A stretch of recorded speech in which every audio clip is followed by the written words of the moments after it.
ayaanay midho alleeda waxa jirta waqtigan hadda jooga nin wanaagsan la waaye waxaan weerar ku qaadi warda xaashi ninkeeda waxaan ayaan weydiinayaa warda xaashi ninkeeda maxaa ku daba dhigayaane su'aal walaashay amal gelin ayaa i weydiisay waa igumay adkaynin ilaahay khayr siiye waxay tiri warda xaashi ninkeeda maxaa laga siiyaa warda xaashi ninkeedu waa nin wanaagsan horta wax wanaagsan lama daayo ama qof wanaagsan lama daayo marka wanaagaas faraha badan ee ka arkay baa warda xaashi ninkeeda daba dhigay hadaan wanaagsanaan lahayn waxba kuma darsadeenba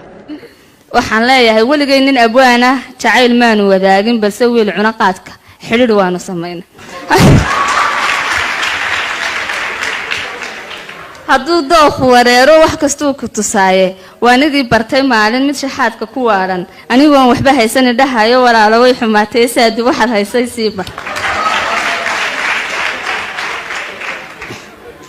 taasi ma aha wax weyne waanidii arkay doobab sida naaga warqaada wali way socotaay rag waxa ugu liita kana soo wacaleydka na weydiiyo taswiirta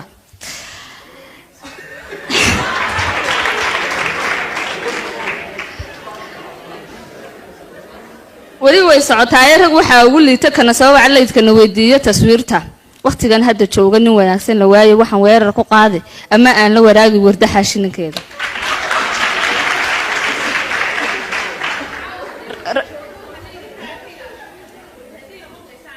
dad badan waxay moodaan warda xaashi magac yani qof yani jira laakiin gabadh kasta oo nin wanaagsan haysata oo waxaan ku uriyay qiimo badan oo aftahana oo